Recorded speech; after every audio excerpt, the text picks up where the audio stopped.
ईशा पावन प्रवास कैलाश यात्रा के प्रतिभागियों के साथ एक बैठक के दौरान सदगुरु बता रहे हैं कि हमें ऊपर चढ़ने के लिए बोझ को कम करना क्यों जरूरी है।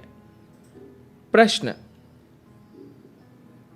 सदगुरु, आपने कहा कि अगर हम एक पर्यटक के रूप में कैलाश जाते हैं तो हम सिर्फ पहाड़ के रास्ते को थोड़ा और घिसते हैं, लेकिन जब हम एक तीर्थ यात्री के रूप में जाते हैं तो हम अपने भीतर किसी चीज को थोड़ा घिसते हैं। हम कैसे अपने भीतर खुद को थोड़ा और घिसे ताकि हम कैलाश के लिए तैयार हो सके। सदगुरु कहते हैं, वह क्या है जिसे आप मैं कहते हैं। आप एक असलियत नहीं है, आप तो एक कोलाज है जो बना है आपके अनुभवों, यादों, रिश्तों, योग्यताओं और निश्चित रूप से आपके फेसबुक अकाउंट से। दरअसल आप टुकड़ों में बटे हैं। अगर आप सब कुछ एक तरफ रखकर जीवन के एक अंश की तरह चलना सीख ले तो आपके अंदर कुछ ऐसा है जो आपको अपने माता पिता, अपने दोस्तों, परिवार, कॉलेज या अपनी योग्यता से नहीं मिला है। सिर्फ उस एक चीज को सजाने के लिए हमने अपने जीवन में एक शरीर और बाकी सब कुछ इकट्ठा किया है। मगर अब ये सजावटें इतनी बड़ी हो गई है कि हम भूल गए हैं कि हम सजा किसे रहे हैं। इससे कोई फर्क नहीं पड़ता कि कोई इंसान अपने जीवन में क्या कर रहा है। कोई शाम को शराब पी रहा है, कोई ड्रग ले रहा है, कोई मंदिर में बैठकर भजन गा रहा है, कोई ध्यान कर रहा है, कोई कैलाश जाना चाहता है, कोई पैसे कमाने में व्यस्त है। हर इंसान अपना जीवन बेहतर करने की कोशिश कर रहा है और उन्हें लगता है कि इसी से यह हो सकता है। हमने जीवन को बेहतर करने का तरीका ये ढूंढा है कि उसे सजाए। अगर आप एक जोड़ी कपड़े पहनते हैं तो ये बहुत बढ़िया है। हो सकता है कि आप जब पहाड़ों पर जाए तो वहाँ के मौसम के कारण आप एक के ऊपर एक 4 कपड़े पहन ले। मगर क्या आप 25 परत कपड़े पहन सकते हैं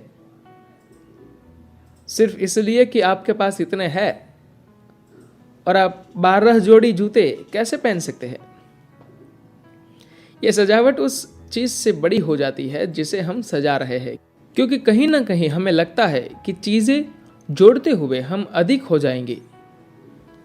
चीजें जोड़ते हुए आप सहूलियत ला सकते हैं मगर जीवन को बेहतर नहीं बना सकते। जब मैं चीजें कहता हूं तो मेरा मतलब लोग, रिश्ते और हर उस चीज से होता है जिसे आप समझना चाहते हैं।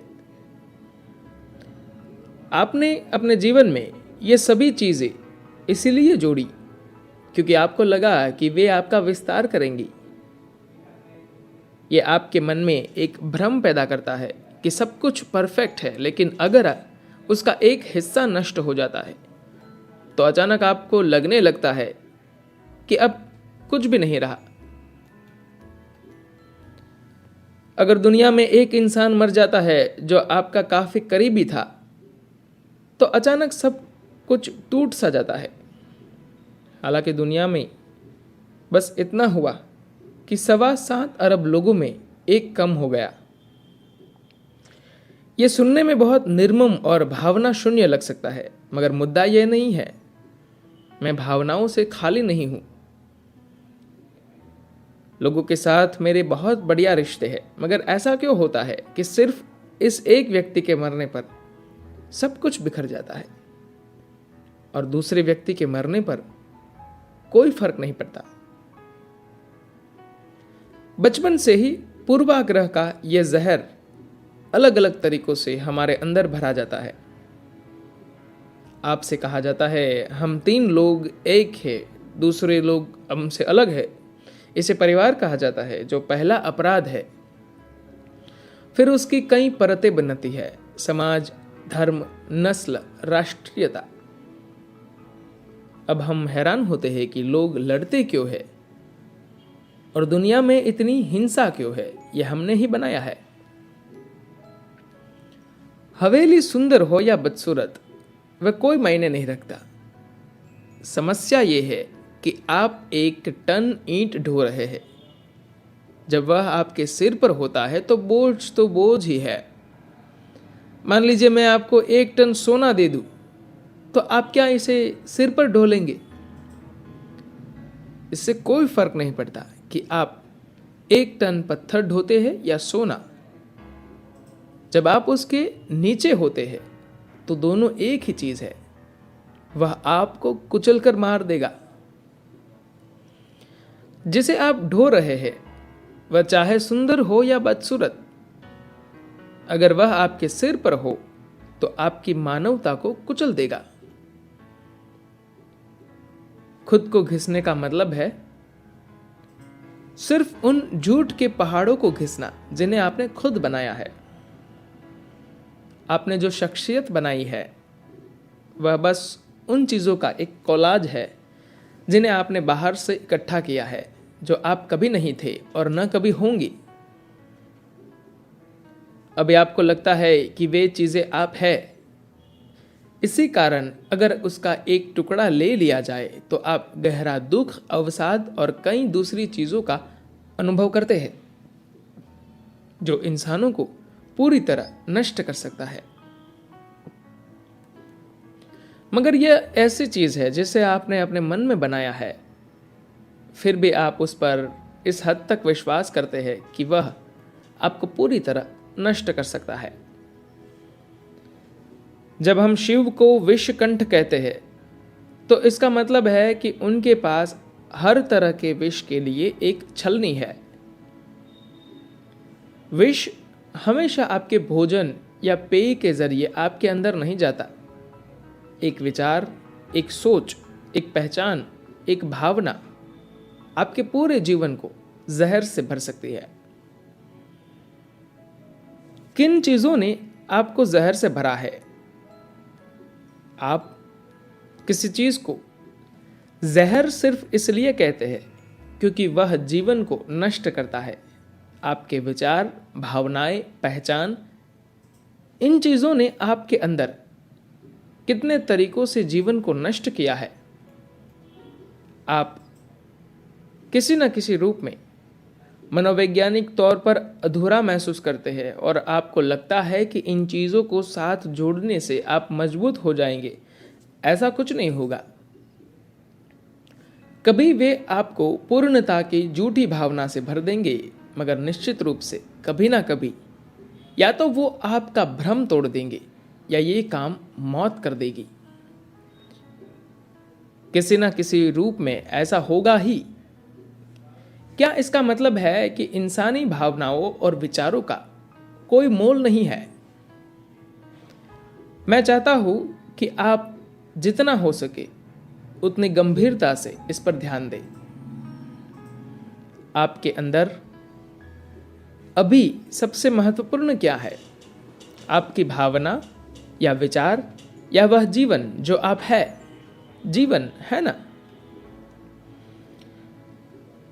मगर आप एक मामूली से विचार या भावना के लिए मरने को तैयार हो जाते हैं, इसका मतलब है कि आप जीवन को उल्टा देख रहे हैं। जीवन का मतलब सिर्फ जीवित रहना नहीं है। जिसके जीवन में बिल्कुल उसूल नहीं है, वह जीवित रहने के लिए सब कुछ छोड़ सकता है। मैं उसकी बात नहीं कर रहा। आपके भीतर एक ज्वलंत जीवन है। सिर्फ इसलिए एक विचार, भावना, शरीर, कपड़े, रिश्ते और बाकी सब कुछ का महत्व है। एक बार जब आप परिणाम को कारण समझ लेते हैं तो बीज बोने की बजाय आप पेड़ को उल्टा लगाते हैं। भारत में आपने एक परंपरा के बारे में सुना होगा। आज अगर आप काशी जाते हैं तो आप रेलगाड़ी से या हवाई जहाज से जाते हैं। मगर एक समय ऐसा था जब लोग पैदल चलकर काशी जाते थे। आज भी भारतीय विवाहों में प्रतीकात्मक काशी यात्रा होती है। दूल्हा जिसका विवाह होने वाला है वह इस तरह दिखाता है कि वह काशी जाना चाहता है। इसका मतलब है कि उसे इन रिश्ते नातों की निरर्थकता बिना किसी मतलब के का एहसास हो गया है। इसलिए वह अपनी चरम प्रकृति को प्राप्त करने जा रहा है। मगर फिर उसकी शादी करा दी जाती है। इस यात्रा का महत्व ये था कि लोग अपनी आंतरिक खुशहाली की खोज में पैदल चलकर जाते थे। अगर किसी को बस देश के अलग अलग भागों से 2-3 हजार किलोमीटर पैदल चलना पड़े तो इसके लिए एक खास मकसद की ज़रूरत होती है, और वह मकसद उनके भीतर बहुत महत्वपूर्ण होता था। लोग हमेशा पैदल चलकर काशी जाते थे, और क्योंकि वह बहुत दूर था इसलिए वे वापस नहीं आते थे। शायद ही कोई काशी जाकर वास्तव में लौट पाता था। बाकी लोग एक खास उम्र में वहां जाते थे और वहां से कभी वापस नहीं आते थे।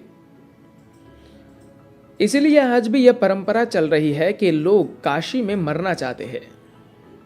इस समूची प्रक्रिया का यह महत्व है कि कहीं ना कहीं आप समझते हैं कि आप जो है और आपने जो इकट्ठा किया है उनके बीच एक अंतर है। अगर आप पहाड़ पर चढ़ना चाहते हैं तो आपका बोझ इतना हल्का होगा, उतना ही आपके लिए बेहतर है, चाहे आप इच्छुक न हो। मगर जैसे जैसे आप पहाड़ पर चढ़ते हुए हाँफने लगते हैं, आप बोझ को उतार फेंकेंगे। आप खुद फैसला कीजिए कि आप क्या फेंकना चाहते हैं। यह मैं आपको नहीं बताऊंगा, मगर जो भी फालतू बोझ है कृपया उसे फेंक दीजिए, क्योंकि फालतू बोझ लेकर पहाड़ पर चढ़ना बहुत कष्टदायक है। हल्के होकर चलिए, क्योंकि वहाँ हवा पतली है, और अगर आप भारी बोझ लेकर चल रहे हैं तो आप चल नहीं सकते। आज सोने जाने से पहले कम से कम 5 मिनट आंखें बंद करके चुपचाप बैठे और उन चीज़ों को ध्यान में लाए जिन्हें आपने बचपन से इकट्ठा किया है। विचारों में, भावनाओं में, चीज़ों में, लोगों में, जो भी आपको फालतू बोझ लगता है उसे टेंट से बाहर फेंक दे, और फिर कल सुबह हम यात्रा शुरू करेंगे। धन्यवाद।